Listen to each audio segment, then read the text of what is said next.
ಕಾರಣಕ್ಕೆ ಬಹುದೊಡ್ಡ ಹಾನಿ. ಕರ್ನಾಟಕವನ್ನು ಈ ಎತ್ತರಕ್ಕೆ ಬೆಳೆಸೋದರಲ್ಲಿ ಅಗ್ರಗಣ್ಯ ನಾಯಕರಲ್ಲಿ ಸನ್ಮಾನ್ಯ ಎಸ್.ಎಂ. ಕೃಷ್ಣರವರು. ಬೆಂಗಳೂರು IT ಸೆಂಟರ್ ಆಗೋದಕ್ಕೆ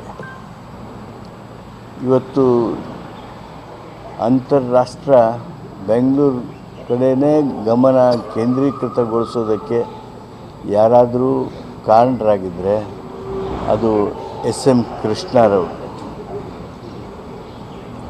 ಉತ್ತರ ಕರ್ನಾಟಕಕ್ಕೆ ಎಸ್.ಎಂ. ಕೃಷ್ಣರವರು ಕೊಟ್ಟಂಥ ಕೊಡುಗೆ ಬಹುಶಃ ಅವರು ಮುಂಚೂಣಿಯಲ್ಲೇ ಇರ್ತಾರೆ. ನಂಜುಂಡಪ್ಪ ಸಮಿತಿಯನ್ನು ನೇಮಿಸಿದರೂ ಅಷ್ಟೇ ಅಲ್ಲ, ಉತ್ತರ ಕರ್ನಾಟಕಕ್ಕೆ ಅನ್ಯಾಯ ಆಗಿದೆ ಅನ್ನೋದನ್ನು ಗುರುತಿಸಿದ್ರೂ ಮಾತ್ರವಲ್ಲ,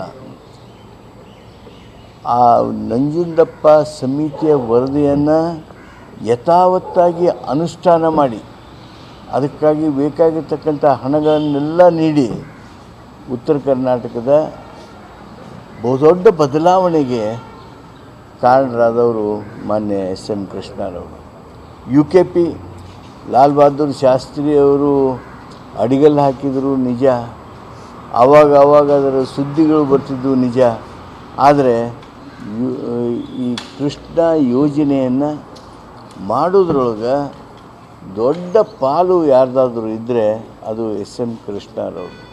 1999ರಿಂದ 2003ರವರೆಗೆ ಎಸ್.ಎಂ. ಕೃಷ್ಣರವರು ನೀರಾವರಿಗೆ ಕೊಟ್ಟಂಥ ಮಹತ್ವ, ಅದರಲ್ಲೂ ಕೃಷ್ಣ ಯೋಜನೆಗಳಿಗೆ ಕೊಟ್ಟಿರ್ತಕ್ಕಂಥ ಮಹತ್ವ, ನಮ್ಮ ಬಜೆಟ್ಟಿನ 37%ವರೆಗೆ ಹಣವನ್ನು ನೀರಾವರಿಗಾಗಿ, ಅದರಲ್ಲಿ ಬಹುದೊಡ್ಡ ಪಾಲು ಉತ್ತರ ಕರ್ನಾಟಕದ ನೀರಾವರಿ ಯೋಜನೆಗಳಿಗಾಗಿ ತೆಗೆದಿಟ್ಟವರು ಮಾನ್ಯ ಎಸ್.ಎಂ. ಕೃಷ್ಣರವರು ಅನ್ನೋದನ್ನು